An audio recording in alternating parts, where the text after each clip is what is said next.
Out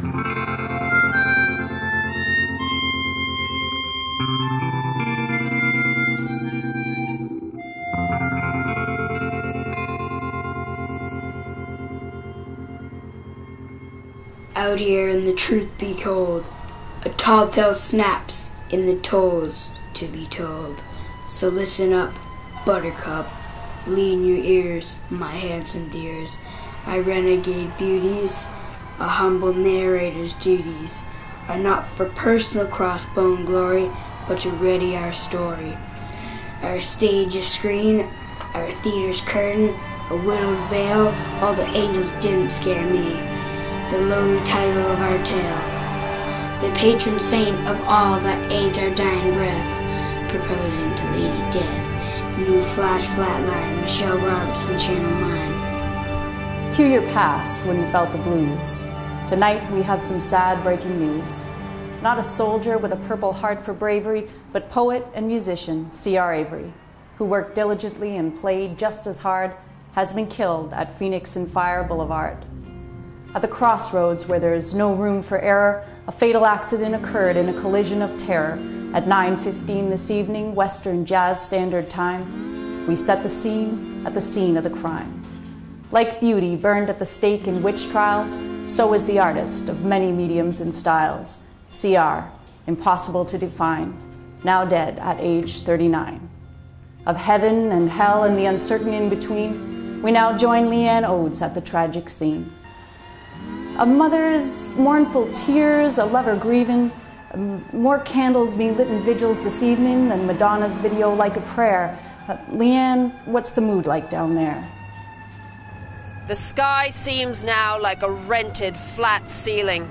Despair and the overwhelming feeling that an artist with a gorgeous cock and was handsomely hung survived on raw visceral talent and a switchblade quick tongue. Had an amazing body of work beyond its years, poems dressed as songs, books undressed by mirrors. Tonight, with rebel songs, the subterraneans raise their glasses, taunting church and police state to come kiss their asses.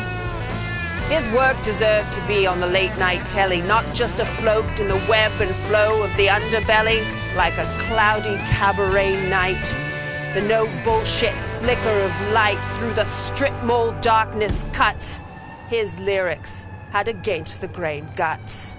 Leanne, why wasn't he heard by more people while he was alive? Was it because he didn't move to Bleecker and Bowery but stayed on Commercial Drive? Well, Michelle, how do I start this? This was an artist who was incomparable. Here's a little parable. A troubled punk asked an old monk for some Zen clues. Play small venues, the devilishly wise old monk replies, but for 5 nights straight. And thus was the punk's fate. A true blue deed to testify, burlesque dances to electrify.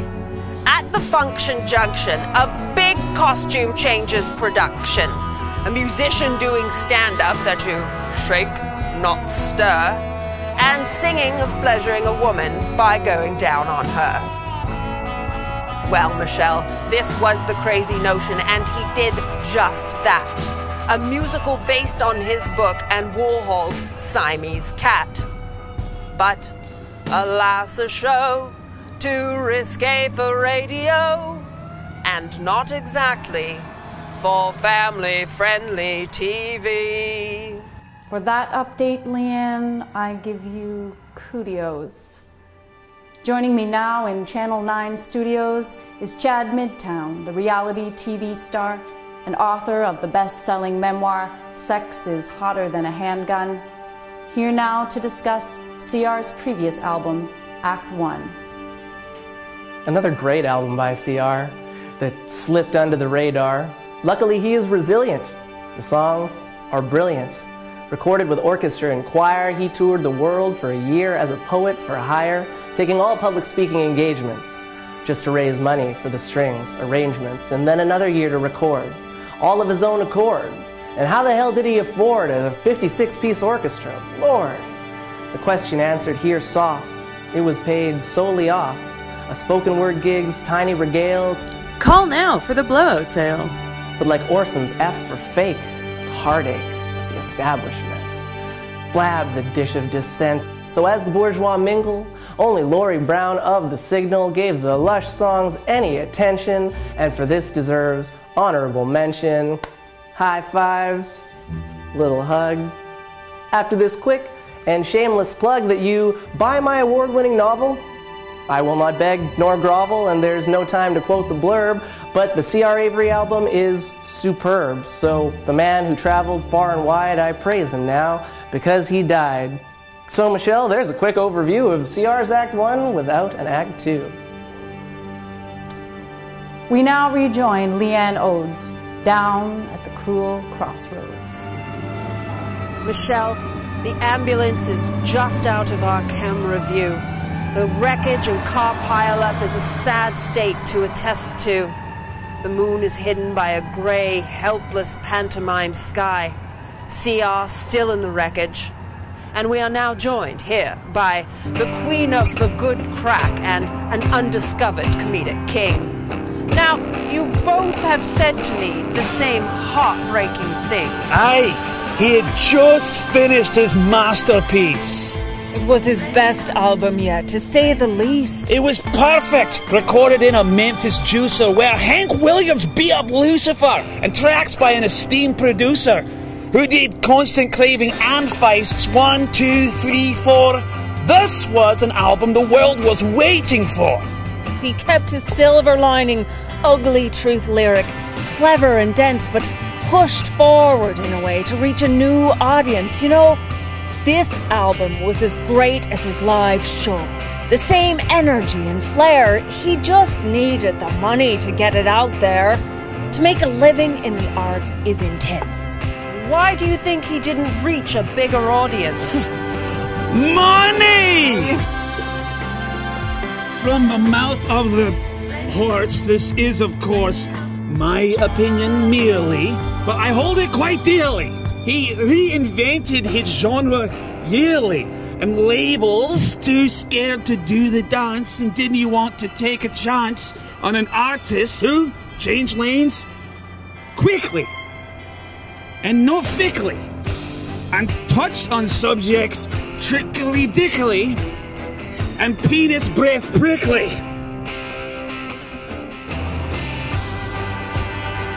Publicist, duplication vinyl and other merch, an online presence for those in Google search, money to promote his art his way without squares telling him what he can or cannot say. Never mind he was robbed blind, Willie McTell style. Publishing put in a slippery slope file. Assassin's Bishop took Rook Pawn. He was given a quote and a low note to live on. I bite my thumb at this and scoff. He was passed up and ripped off. That CR did not get the money he needed was pure theft. And now, his masterpiece finished. So close to his death. Will people even hear it with their own ears? Or maybe folks that saw him over the years in raw, outlaw, bohemian rhapsody as the ghost of Neil Cassidy begins to hum, pick my daisy, pull my plum, will want to hear his final album. In this day and age, music can be shared free.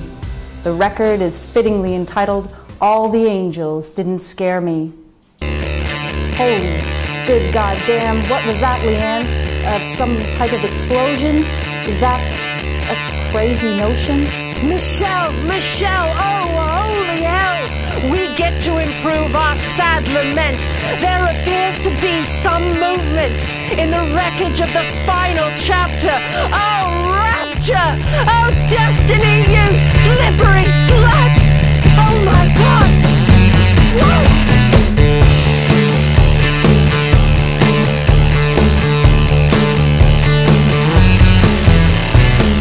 Promiscuous women smoking tailor-made cigarettes.